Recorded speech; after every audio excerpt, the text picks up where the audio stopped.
மாண்பு உறுப்பினர் J Prince.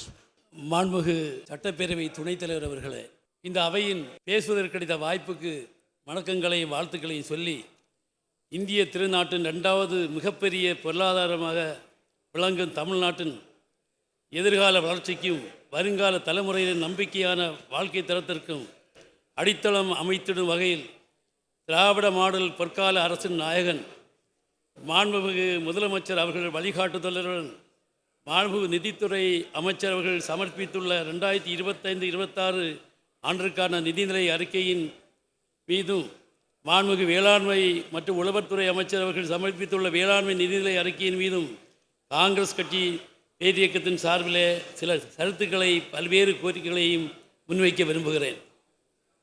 நம்முடைய நிதி அமைச்சர் நம்முடைய மாண்புமிகு முதலமைச்சர் அவருடைய தலைமையில் மாண்புமிகு நிதி அமைச்சருடைய கூர்மையான செயலாற்றால் பல்வேறு திட்டங்களை அறிவித்திருக்கிறீர்கள். இன்று இந்தியாவை திரும்பி பார்க்கிற வகையில் நம்முடைய ஆட்சி சிறப்பாக இருக்கிறது என்பதை இந்திய மக்கள் ஒவ்வொரு மூலைகளிலிருந்தும் பார்த்து ரசித்து கொண்டிருக்கக்கூடிய காலகட்டம் இந்த காலகட்டம். அதே வேளையில் தமிழ் நிலப்பரப்பில் 5300 ஆண்டுகளுக்கு முன்னரே இரும்பு உருக்கும் தொழில்நுட்பம் நடைமுறையில் இருந்தது என்கிற வரலாற்று உண்மை மட்டுமல்ல, இந்திய துணைக்கண்டத்தின் வரலாறு தமிழ் நிலப்பரப்பில் இருந்துதான் தொடங்கி எழுதப்பட வேண்டும் என அண்மையில் மாண்புமிகு முதலமைச்சர் அவர்கள் உலகிற்கு அறிவித்தார்கள். இட்ஸ் எ ஹிடன் மேட்டர், யாருக்கும் தெரியாத இருந்தது. நானும் வரலாற்று படித்தவன் தான். என்னுடைய நண்பர்களிடம் கேட்டபோது இந்த முக்கியமான பிரச்சனையை மாண்புமிகு முதலமைச்சர் எப்படி கண்டுபிடித்து அவைக்கு தந்தார்கள் என்று பெருமிதமாக பேசினார். உலகின் பல நாடுகள் ஆட்சி மொழிகள் ஒன்றாக இருக்கும் தமிழ் மொழியை 150க்கு மேற்பட்ட நாடுகளில் பேசப்படுகிற என்ற பெருமைக்குரிய உலகின் மூத்த மொழி நம்முடைய அன்னை தமிழ் மொழி. முதலமைச்சர் பெருமகனார் தளபதியார் அவர்களே, நீங்கள் தமிழுக்கு பாதுகாப்பு கவசமாக இருக்கிறீர்கள். ஒரு பிரச்சனை வருகிற போது ஒன்றிய அரசு உங்களுடைய வேண்டுதலை நிராகரிக்கிற போது எப்படிப்பட்ட கஷ்டம் வந்தாலும் தமிழையும் தமிழ் மக்களையும் நான் காத்துக்கொள்வேன் என்று சொல்லக்கூடிய வீர வார்த்தையை ஒருவனும் உண்மையை உள்ள தமிழன் மறக்க மாட்டான் என்பதை நான் பதிவு செய்கிறேன். தமிழர்களின் உதிரத்தில் தமிழ் உணர்வு இரண்டரை கலந்து இருக்கிறது. எனவே எந்த மொழியும் தமிழுக்கு எதிராக இந்த மண்ணில் வாலாட்ட முடியாது என்பதையும் நான் பதிவு செய்கிறேன். மொழி ஆதிக்க வாளை ஒட்ட நறுக்கிய முத்தமிழ் அறிஞர் கலைஞரின் முத்தான வாரிசு நீங்கள். 2026 வெல்லும் தமிழ், மீண்டும் இந்த தமிழ் உங்களை தூக்கி உயர்த்தி காட்டும் என்பதை இந்த மண்ணிலே பேசுகிறேன். அனைவருக்கும் சொந்த வீடு அமைய வேண்டும் என்று அற்புதமான திட்டத்தை நீங்கள் கொடுத்திருக்கிறீர்கள். பல்வேறு திட்டங்களை இந்த மண்ணிற்கு பெருமை சேர்க்கிற வகையில், தமிழகத்திலே பெண்கள் கல்வி முக்கியம் என்பதை காட்டுகின்ற வகையில் பல்வேறு திட்டங்களை இந்த மண்ணிற்கு கொடுத்திருக்கிறீர்கள். அதனால் தமிழ்நாடு வளர்ச்சி அடைந்திருக்கிறார். மற்ற நாடுகளெல்லாம் மற்ற மாநிலங்களெல்லாம் உற்று பார்த்து இப்படி ஒரு முதலமைச்சர் அற்புதமான ஆட்சியை கொடுக்கிறாரே, ஒன்றிய அரசு கோரிக்கைகளை நிராகரித்துவிட்டு தேவையான பணத்தை கொடுக்க வேண்டிய பணத்தையும் வஞ்சிக்கிறது என்ற சூழ்நிலை இருந்தபோது கூட சற்றேனும் கவலைப்படாமல் துணிச்சலாக உங்களுடைய பணியை நடத்துகிறேன் என்று மற்ற மாதர்கள் எட்டி தொட்டு இருக்கக்கூடிய காலகட்டம் இந்த காலகட்டம். மகளிர் கட்டணமின்றி பயணம் செய்யும் மகளிர் விடியல் பேருந்து திட்டம் மகளிர் மத்தியில் மிகுந்த வரவேற்பை கொடுத்திருக்கிறார். நான் காய்கறி வாங்க போனாலும் இப்போ மகளிர் இந்த வண்டியில் தான் போவேன், இந்த முதலமைச்சர் தந்திருக்கிறான்னு பெருமையாக சொல்வாங்க.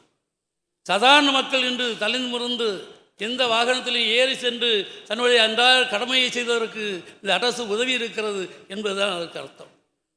கலைஞர் மகளிர் உரிமை திட்டத்தின் மூலமாக மாதந்தோறும் மகளிருக்கு 1000 ரூபாய். சாதாரண ஒரு குடும்பத்தில் 1000 ரூபாய் என்பது கஷ்டம். இலவச ரேஷன் கிடைக்கிறது. தன் பிள்ளைக்கு 100 ரூபாய் எடுத்து கொடுப்பதற்கு இந்த 1000 ரூபாய் தான் காரணியாக இருக்கிறது என்பதை நான் சொல்வேன். அது மட்டுமல்ல, இன்று 2000 ரூபாய் ஒரு குடும்பத்தில் அப்பன் இல்லை அம்மை இல்லைன்னு ஒரு குடும்பம், ஆதரவற்ற குடும்பம் எங்கே செல்வார்கள்? அந்த குடும்பத்தை காப்பாற்றியதும் இந்த அரசு 2000 ரூபாய் கொடுத்தது. அதை யாரும் மறுக்க முடியாது. இது ஒரு மாடல் அரசாக, ஒரு முன்மாதிரி அரசாக செயல்படுகிறதை பார்த்து இன்று நாடே பிரமித்து கொண்டிருக்கிறது என்பதை நான் சொல்வேன்.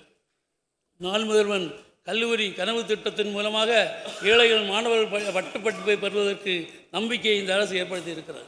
எப்படி படிக்க முடியும், ரிசல்ட் ஹையர் செகண்டரி முடித்தோன்னா மேல் படிப்பை எப்படி போக முடியும் என்று வேதனைப்படுகிற மக்கள் நாம் படிக்கலாம், முதல்வர் பணம் தருவார், அவருடைய பணத்தை வைத்து படிக்கலாம் என்று சொல்லக்கூடிய ஒரு சூழல் ஏற்பட்டிருக்கிறது என்பதை இங்கே நான் பதிவு செய்வேன். மும்மொழி திட்டத்தை தமிழ்நாட்டின் மீது திணிக்க முயலும் ஒன்றிய அரசு, தமிழ்நாட்டில் நான் கேட்குறேன், ஒன்றிய அரசுடைய நண்பர்களை பார்த்து கேட்கிறேன். கேந்திர வித்யாலயா பள்ளிக்கூடத்தில் தமிழ்நாட்டில் இருக்கக்கூடிய பள்ளிக்கூடம் 45 பள்ளிக்கூடம் இருக்குது. இல்லை 15 பள்ளிக்கூடத்தில் தமிழே இல்லை, தமிழ் ஆசிரியரே இல்லை. வீர தமிழர் என்று நெஞ்சு நிமிர்த்தி பேசுவதற்கு என்ன தகுதி இருக்கிறது?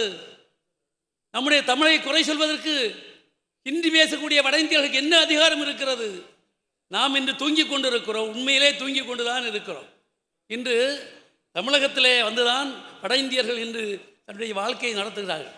நான் ட்ரெயினில் வர மாதிரி ஒரு நண்பர், வட இந்தியாவை சார்ந்த ஒரு நண்பன், அவர் ஐஏஎஸ் கேட்டகரி, அவர் இன்ஜினியரிங் செக்ஷனில் இருக்கார், அவர் ரயில்வேல வேலை பார்க்குறாரு. சார் எப்படி இருக்கீங்கன்னு கேட்டார். உங்கள் ஆட்சியை பற்றி என்ன நினைக்கிறீங்க? இல்லை சார், உங்கள் ஆட்சியை மாதிரி யாருமே பண்ணிட முடியாது. நானும் ஐஏஎஸ் கேட்டகரிக்காரன் தான், ஆனால் நான் 2ஆம் வகுப்பிலே பயணம் செய்கிறேன். 8ஆம் வகுப்பு கிடைக்கும், ஆனால் நாம் சாதாரண மக்களை பார்த்து உங்களை போல பல ஆட்களை பார்க்குற வாய்ப்பு கிடைச்சிருக்கு. என்ன சார் ஆட்சி இது? நாங்கள் நிம்மதியாக இருக்கிறோம்னா தமிழகத்தில் தான் உண்மையாக வாழ முடியும், தமிழ்நாட்டிலே வாழ முடியும், அதுவும் சென்னையில் வாழ முடியும் என்று பெருமைப்படுத்துகிறேன். நான் ஏன் சொல்லணும்னா, அப்புறமான ஒரு ஆட்சியை நாம் பார்க்கிறோம். எதிர்கட்சியாக இருந்து குறை சொல்லலாம், குறை சொல்வதற்கு நமக்கு அதிகாரம் இருக்கிறது. ஒரு ஆட்சி சிறப்பாக நடக்கிற போது உயர்த்தி காட்ட வேண்டிய பொறுப்பையும் நமக்கு இருக்கிறது. இந்த கேந்திர வித்தியாலயத்தில் 15 பள்ளிக்கூடத்தில் அன்புக்குரிய நண்பர்களிடம் கேட்கிறேன், நம்முடைய பாரதிய ஜனதா கட்சி நண்பர்களிடம் கேட்கிறேன், நம்முடைய திராவிட முன்னேற்ற கழக நண்பர்கள் மட்டுமில்லை, அதிமுக அத்தனை நம்மளும் கேட்குறேன், எப்படி இது செய்ய முடியும்? 15 பள்ளிக்கூடத்தில் இல்லை தமிழ், இல்லை தமிழ் வாத்தியாரம் இல்லை. இதற்கு என்ன நடவடிக்கை? இதோட மாண்புக்கு முதல்வருடைய கவனத்துக்கு கொண்டு வருவது, இதுக்கு என்ன நடவடிக்கை எடுக்கிறீங்க? உடனடியாக இதற்கு தக்க நடவடிக்கை எடுக்க வேண்டும்.